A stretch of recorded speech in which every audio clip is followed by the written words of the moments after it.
Evangelho de Marcos, no capítulo 10. O Evangelho de Marcos é o segundo livro do Novo Testamento. No capítulo 10, nós vamos ler a partir do versículo 21. Evangelho de Marcos, capítulo 10, versículo 21. Glória a Deus. Amém, pessoal? Amém. Diz assim: E Jesus, olhando para ele, o amou e lhe disse: Falta-te uma coisa. Vai, vende tudo quanto tens e dá aos pobres, e terás um tesouro no céu. E vem e segue-me. Mas ele, contrariado com essa palavra, retirou-se triste, porque possuía muitas propriedades. Amém? É isso também que você está lendo? É isso também, irmão, que você está lendo? Eu vou ler pela segunda vez, então. E Jesus, olhando para ele, o amou e lhe disse: Falta-te uma coisa. Vai e vende tudo quanto tens, e dá aos pobres, e terás um tesouro no céu. E vem e segue-me. Mas ele, contrariado com essa palavra, retirou-se triste, porque possuía muitas propriedades. Coloca a tua Bíblia aí sobre o teu assento. Fecha os teus olhos aí. Coloca as tuas mãos à altura do teu coração. Nós vamos orar nesse momento e vamos pedir ao Senhor que, através do Espírito Santo de Deus, Ele nos traga a revelação dessa palavra. Pastor, o que essa palavra tem a ver comigo? É o que nós vamos descobrir nessa noite. Senhor meu Deus e meu Pai, Deus amado e bendito, Deus Criador dos céus e da terra, a tua palavra, meu Deus, foi lida. Ela vai ser ministrada agora à tua igreja. Vai de encontro a cada vida que está aqui. Tira todo impedimento, toda barreira e fala, meu Pai, poderosamente nessa noite, no nome de Jesus. E que assim seja, graças a Deus. Vamos aplaudir bem forte ao Senhor. Aplauda forte ao Senhor, no nome de Jesus. Glória a Deus. Toma o teu assento aí, toma o teu assento. O Senhor, Ele fez um desafio para esse jovem, mas ele não aceitou. Não queria deixar tudo. É um desafio que Ele faz para nós também. Aquele jovem, ele tinha tudo.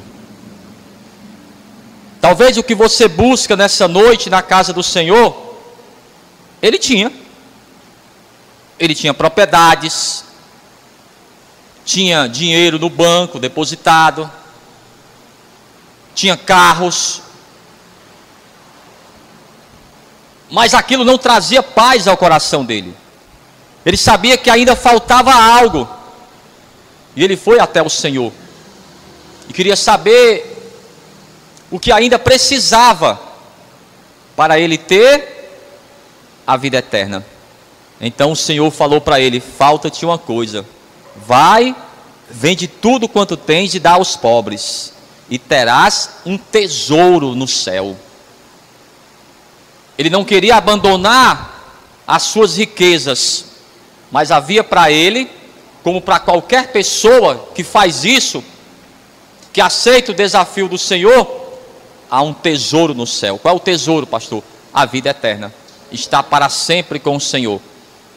E esse desafio ele faz a qualquer um. E como aquele homem saiu dali?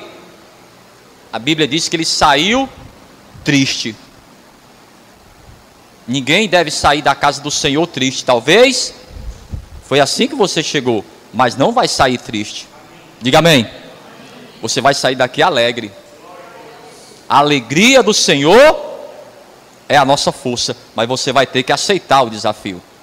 Para esse homem, o que impedia ele de ter o relacionamento sincero com o Senhor era o dinheiro. Mas para outras pessoas pode ser outra coisa. Quando ele falou que te falta isso ou falta aquilo, é como se ele estivesse perguntando para ele: o que ainda atrapalha você? O que ainda está entre Deus e você? É o que Deus, Ele nos questiona nessa noite. Vamos ver aqui, capítulo 10 e o versículo 17. Preste atenção. Ele cumpria a lei. Capítulo 10, versículo 17. Diga amém, quem encontrou? E pondo-se a caminho, correu para ele um homem, o qual se ajoelhou diante dele e lhe perguntou: bom mestre, que farei para herdar a vida eterna? E Jesus lhe disse: por que me chamas bom? Ninguém há bom senão um, que é Deus. Tu sabes os mandamentos: não adulterarás, não matarás, não furtarás, não dirás falsos testemunhos, não defraudarás alguém, honra teu pai e a tua mãe. Ele, porém, respondendo, lhe disse: mestre, tudo isso guardei desde a minha mocidade. Então, ele não mentia, ele não traía a sua esposa, ele honrava os seus pais, era uma pessoa religiosa, mas ainda faltava algo. Ele não tinha paz no coração dele, ainda faltava algo. O que eu tenho que fazer ainda? Ele cumpria as regras. É como uma pessoa que está na casa do Senhor. Pastor, eu já estou na casa do Senhor, mas será que ainda tem algo que está atrapalhando a tua comunhão com Deus? Algo ou alguém? Algo que você ainda faz, que o Espírito Santo já falou para você que está errado? Que já cobrou você? E você ainda não obedece? Está ainda em rebeldia ao Espírito Santo? Da mesma forma que o Senhor falou para aquele homem, o Espírito Santo, ele nos pergunta nessa noite: ainda falta algo? Porque você ainda faz isso? Isso aqui está atrapalhando a minha comunhão com você. Então tem duas maneiras da pessoa ela dar resposta ao Espírito Santo. A primeira delas é a mais correta. É você obedecer ao Espírito Santo e ser humilde diante do Senhor, reconhecer e mudar a atitude. Mas há também a segunda opção, a opção desse homem aqui: agir com rebeldia e sair da presença do Senhor. Versículo, mais uma vez, eu vou ler o versículo 21. Jesus, olhando para ele, o amou e lhe disse: falta-te uma coisa. Olhe para mim aqui. Quando você ama alguém, você tem por obrigação, irmãos, de falar para essa pessoa a verdade. Você tem que falar para ela a verdade. Irmão, isso aqui está errado. Irmã, não é assim. Filho, não vá por esse caminho. Amar, mas não é só você abraçar a pessoa e fazer um coraçãozinho e bater nas costas dela, elogiar a pessoa. Amar não é só isso. Faz parte, faz sim. Nós temos que elogiar as pessoas. Nós devemos trazer para ela a autoestima, claro. Mas falar para ela também a verdade, que ela deve obedecer ao Senhor, que ela deve andar pelos caminhos do Senhor. É como se ele perguntasse para ele: o que te atrapalha? O que está entre você e Deus? Diga amém. Vamos até a primeira carta do apóstolo João, no capítulo 2. Primeira carta do apóstolo João, no capítulo 2. Nós vamos ler a partir do versículo 15. O que ainda atrapalha, amados, a tua comunhão com Deus? O que o Espírito Santo pede para você fazer ou deixar de fazer, que você ainda não faz? Primeira carta do apóstolo João, capítulo 2. Nós vamos ler a partir do versículo 15. Quem encontrou aí o versículo 15? Diga amém. Ele diz: não ameis o mundo, nem o que no mundo há. Se alguém amar o mundo, o amor do Pai não está nele. Porque tudo que no mundo há, a concupiscência da carne, a concupiscência dos olhos e a soberba da vida, não é do Pai, mas do mundo. E o mundo passa, e a sua concupiscência, mas aquele que faz a vontade de Deus permanece até o final de 2023. É isso aí que está escrito? Permanece até quando? Para sempre. A pessoa, ela vira à noite em um computador com jogos. Você está exagerando demais. Está indo fora do controle. Atrapalha a tua comunhão com Deus. Será que não é isso que está atrapalhando você? Você não ora porque você está jogando no computador. Eu não tenho tempo, pastor, para ler a Bíblia. Mas para o computador, nos jogos, você tem tempo. Para outras coisas você tem tempo. Mas o Espírito Santo chama você a atenção e você continua. O que é que ele perguntou àquele homem? O que é que te falta? Talvez falta isso para você. Talvez você não tenha forças. Tinha um irmão que não tinha forças. Ele dizia que não tinha forças. Aí o pastor falou assim: olha, eu vou ali expulsar um demônio. E eu vou levar esse irmão aqui. Não, pastor, não posso não. Nem força eu tenho. Não, você vai comigo. Pastor, leve outro irmão. Não, você vai comigo. Ele levou o irmão. Aí quando foi expulsar o demônio, eu vou sair, mas eu vou para esse irmão aqui que tem pouca força. Não, eu tenho muita força. No instante ele já mudou. Compreendeu? É o desejo desenfreado. Aquela pessoa não consegue parar de comer. Não sei, irmãos, é tanta coisa que pode atrapalhar a tua comunhão com Deus. Irmão, só vive na academia. Irmãos, isso aí é uma fobia, isso é uma doença. Tudo em exagero é doença. Até mesmo a pessoa que é religiosa. Tem religiosos que até mata por causa da sua religião. Quiseram matar o Senhor por causa do sábado. Tudo em exagero é doença.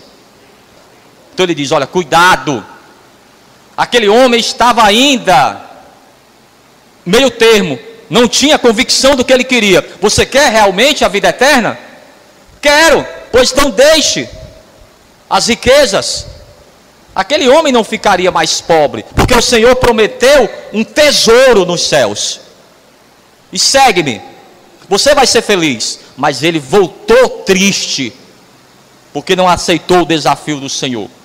Eu costumo falar, irmãos, que se você está realmente decepcionado com o mundo, se o mundo não agrada mais você, foi dessa forma que você chegou na casa do Senhor?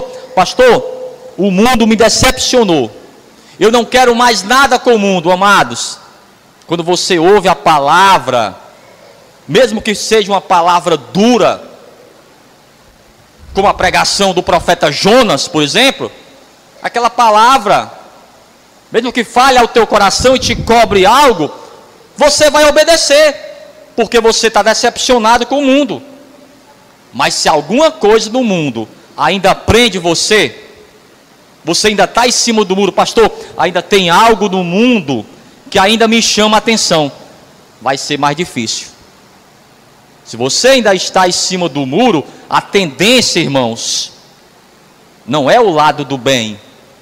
A tendência é você ir para o lado do mal, porque o Senhor falou que esse caminho é um caminho mais largo, tem menos dificuldades. Na casa do Senhor existem muitas dificuldades. Nós estamos numa guerra. Em toda guerra há as cicatrizes. Ninguém passa por uma guerra, amados, ileso. Se nós estamos numa guerra, e nós estamos numa guerra espiritual na casa do Senhor, porque o Senhor ele vai nos cobrar isso aí. Eu não quero lamentar, amados, eu não quero sair como aquele homem triste. Estamos numa guerra há cicatrizes, sim. Então aquele homem estava ainda em cima do muro. Você quer realmente a vida eterna? Então faça isso. Mas ele não quis fazer, porque estava ligado ainda ao mundo. Quando você está ligado ao mundo, vai ter dificuldade sim. A tendência é que nessa guerra você tombe. Quantas pessoas estavam aqui que você conhece dessa igreja e onde estão agora? Em uma guerra não se brinca, irmãos. Deus, Ele é justo. E eu falo isso pelo Espírito Santo de Deus. Um dia o Senhor vai falar comigo, vai falar: pastor, o Senhor pregou o que eu mandei pregar? Preguei, Senhor. Preguei o que o Senhor mandou pregar. Não é para agradar a homem. Não, eu preguei o que o Senhor mandou pregar. Se vai agradar o teu coração e você vai sair daqui tocado, restaurado, amém. A palavra é para acontecer isso. Agora, se você vai sair triste porque não gostou, porque esse homem também não gostou do que o Jesus falou. Ele queria que Jesus tocasse nas costas dele. Não, meu filho, continue como você está, religioso. Faça só o que a religião manda. Não foi isso que ele falou. Vá além. Deixe o que está atrapalhando a tua vida. Fale para essa pessoa aí. Pode falar para ela. É o Espírito Santo de Deus que está mandando. Faça aquilo que o Espírito Santo mandou você fazer. Não saia daqui triste. Fale para ela aí. Pode falar para ela, pode falar. É o Espírito Santo, meu amigo. Vamos lá. Evangelho de Lucas. Aquele jovem era ligado excessivamente aos seus bens. E eu estou usando apenas o exemplo desse jovem e falando das suas riquezas. Mas há muitas coisas que atrapalham a comunhão da pessoa com Deus. Vamos lá. Evangelho de Lucas, no capítulo 12 e no versículo 15. Evangelho de Lucas, capítulo 12, versículo 15. Amém. Diz assim: e disse-lhes: acautelai-vos e guardai-vos da avareza, porque a vida de qualquer não consiste na abundância do que possui. A palavra avareza, amados, é aquela pessoa que dá tchau assim, ó. Aqui no Ceará a gente chama de mão de vaca. É a pessoa que não abre a mão nem para dar tchau. Ela ama excessivamente ao dinheiro. A sua vida é ligada somente a ter mais. Preste atenção aqui.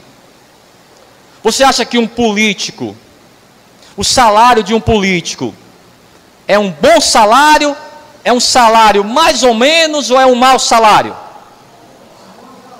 É um ótimo salário. Além do salário, amados, que a pessoa ganha por mês, ele tem o auxílio, tem um apartamento doado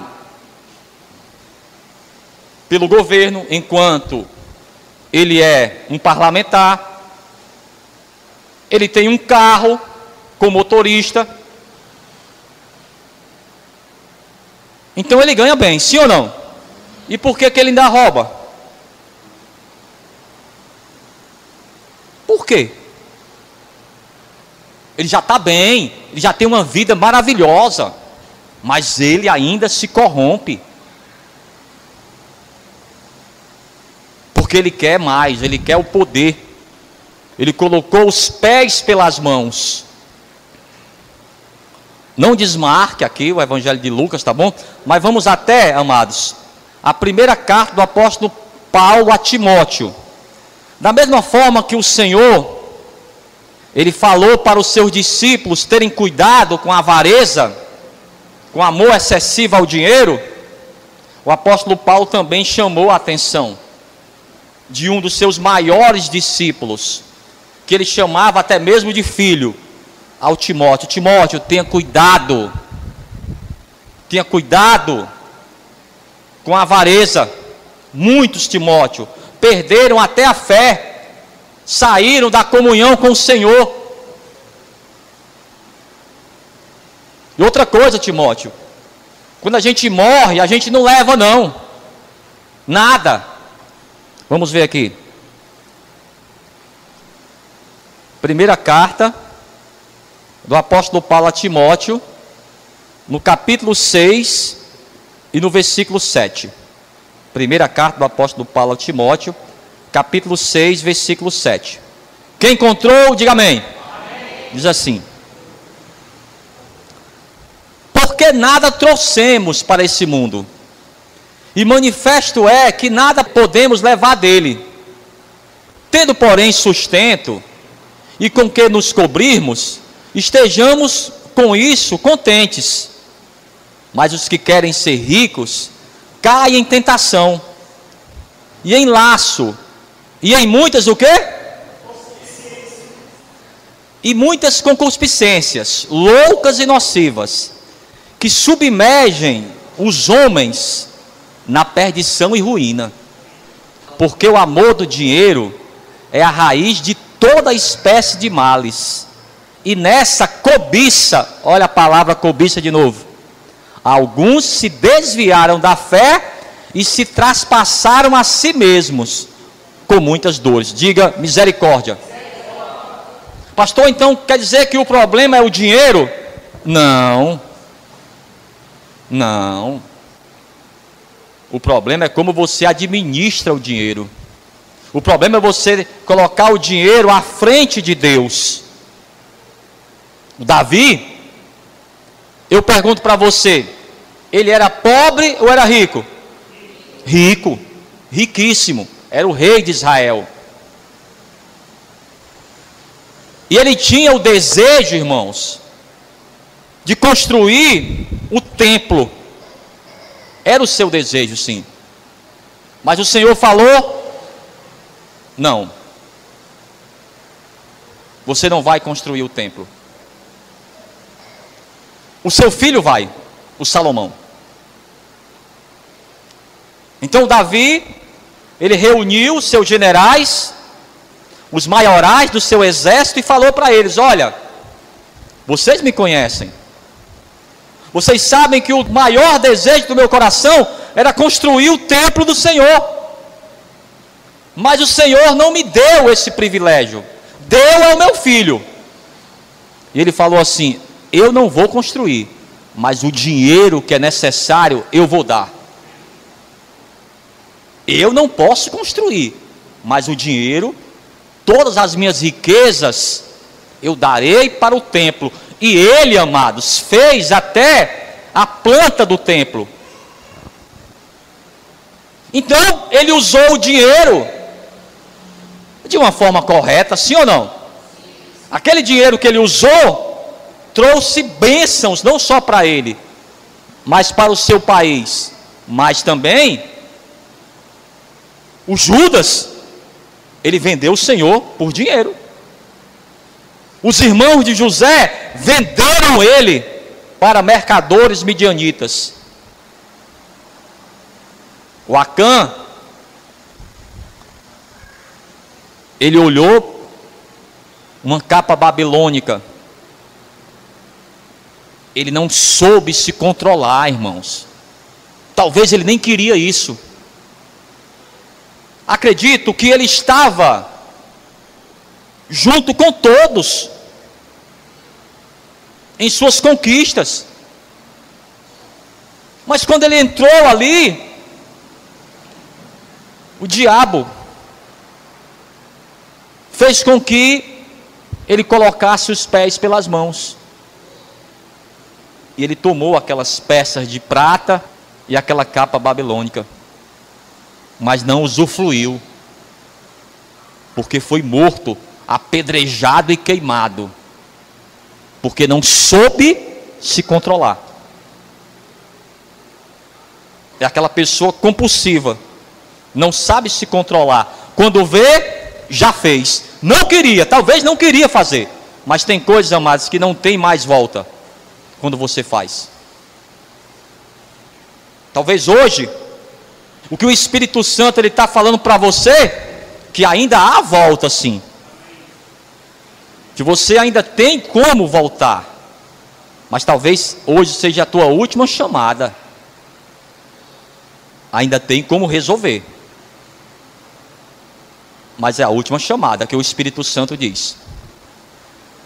Ele diz: porque o amor do dinheiro é a raiz de toda espécie de males. E nessa cobiça, alguns se desviaram da fé e se traspassaram a si mesmos com muitas dores. Diga misericórdia. Vamos voltar para o Evangelho de Lucas, no capítulo 12. O Senhor, ele vai contar uma parábola sobre esse homem rico que as suas riquezas cegaram os seus olhos. Capítulo 12, versículo 16. Evangelho de Lucas. Quando você encontrar, diga amém. Diz assim: e propôs-lhe uma parábola, dizendo: a herdade de um homem rico tinha produzido com abundância.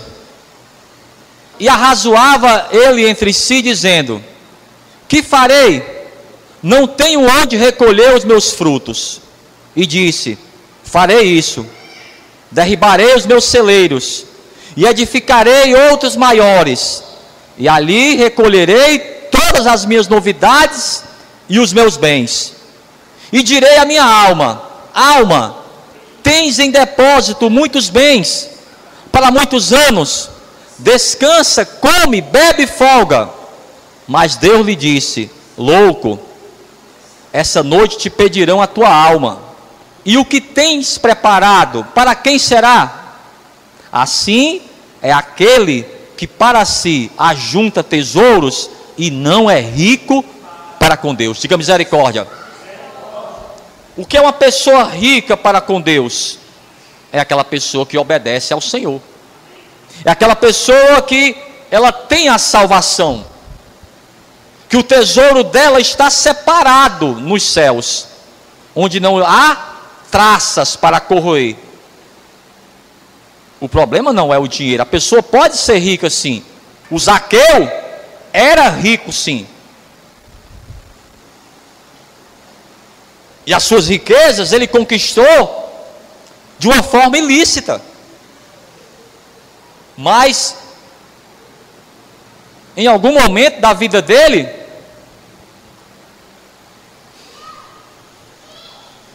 começou a trazer aquele mal. Ele viu as coisas e pensou assim: olha, muitas coisas que eu tenho, eu conquistei de uma forma errada, enganando os outros, cobrando impostos injustos. Eu não quero isso para os meus filhos. Eu não quero isso para os meus netos. Não quero isso. Não quero que eles olhem para mim e me acusem, e eu veja os meus filhos também fracassarem. Não, não quero. Naquele dia o Senhor passou na sua cidade, e ele subiu em um sicômoro, e o Senhor falou assim para ele: desce daí, Zaqueu, convenha que estejamos na tua casa. E quando chegou na casa do Zaqueu, nada o Senhor cobrou dele. Ele mesmo, a atitude foi dele, amados. A decisão é da pessoa. Eu não quero mais roubar ninguém. Aquela pessoa que eu roubei, eu vou restituir. É uma decisão da pessoa. Aquele jovem, ele decidiu ir embora, triste. É uma decisão que cada pessoa tem que tomar. Ninguém pode tomar essa decisão por você, em obedecer ao Senhor. Fale para essa pessoa aí, fale essa pessoa que está do teu lado, fale assim para ela: o Senhor, fale assim para ela: o Senhor não quer que você saia hoje triste da sua casa. Ele quer que você saia daqui feliz da vida. Oh, glória a Deus. É isso que o Senhor quer, amados. Não quer que você saia triste daqui por causa dessa palavra. Essa palavra, ela tem que trazer ao teu coração todo entendimento. Você tem que refletir nessa palavra. Vamos lá. Evangelho de Lucas, ainda no capítulo 14. Se você quiser grifar, nós vamos ler 2 versículos. Aí você vai grifar. Aqui ele vai falar sobre isso. aquilo que ainda pode estar interferindo a tua comunhão com o Senhor. Capítulo 14, versículo 26, diz assim, ó: se alguém vier a mim e não aborrecer a seu pai, e mãe, e mulher, e filhos, e irmãos, e irmãs, e ainda também a sua própria vida, não pode ser meu discípulo. Olhe para mim aqui. Você pode até querer ser, mas não pode, porque algo ainda está atrapalhando você. Aquele jovem até queria ser discípulo do Senhor, mas na sua conveniência, sem abrir mão das suas riquezas. Não, irmãos, não pode ser. O Senhor deixou bem claro, versículo 33, olha o que ele diz, ó: assim pois, qualquer de vós que não renuncia a tudo quanto tem, não pode ser meu discípulo. Hoje à tarde, eu estava vendo no meu celular, estava eu, meus filhos, a minha esposa também, com o cantor Filipão. Ele cantou lá na igreja, e eu não sei nem como é que ele está hoje, e nem vou julgar a vida dele, mas quando a pessoa quer seguir ao Senhor, ela tem que abandonar tudo. Pastor, mas ele tem a sua carreira. Pois é, mas se a carreira dele atrapalhar, eu pergunto para você, tem que abandonar ou não? Irmãos, é só mais um exemplo que eu estou dando, não estou julgando A ou B. Eu só me lembro dessa foto porque eu vi hoje. Então, já que estou ministrando desse assunto, lembrou também essa história. Cada pessoa ela tem que renunciar àquilo que atrapalha a sua vida. Agora, a pergunta que eu faço para você: será que alguém perde? Será que a pessoa que ela renuncia tudo, ela vai perder? Não. Vamos ver aqui para a gente finalizar mesmo. Capítulo 10 do Evangelho de Marcos, versículo 29. Nós vamos ler 2 versículos para fazermos essa oração. Eu quero que você preste muita atenção. Evangelho de Marcos, capítulo 10, versículo 29. Quem encontrou, diga amém. E Jesus respondendo disse: em verdade vos digo que ninguém, olha aí, ninguém, ó, que tenha deixado casa, ou irmãos, ou irmãs, ou pai, ou mãe, ou mulher, ou filhos, ou campos, por amor de mim e de quem mais? E do Evangelho. Olha para mim aqui. Às vezes a pessoa ama o Senhor, mas não ama o Evangelho. O Evangelho, amados, é renúncia. Ah, pastor, mas eu amo ao Senhor Jesus. Mas você ama o Evangelho? São duas coisas que estão ligadas entre si, mas não são a mesma coisa. Amar o Evangelho, irmãos, é renunciar. Ele diz: por amor de mim e do Evangelho, que não receba 100 vezes tanto, já nesse tempo, em casas, irmãos, irmãs, e mães, e filhos, e campos, com perseguições, e no século futuro, a vida eterna. Diga amém. Eu pergunto para você, o que aquele jovem queria? Principalmente, ele queria a vida eterna. Aqui está a resposta do Senhor. Para se ter a vida eterna, amados, é necessário que você deixe tudo para trás. Se há alguma coisa ainda na tua vida que ainda está atrapalhando a tua comunhão com Deus, chegou a hora de você abrir mão, em nome de Jesus. Amém? Vamos ficar de pé então. Vamos aplaudir bem forte ao Senhor. Aplauda forte ao Senhor.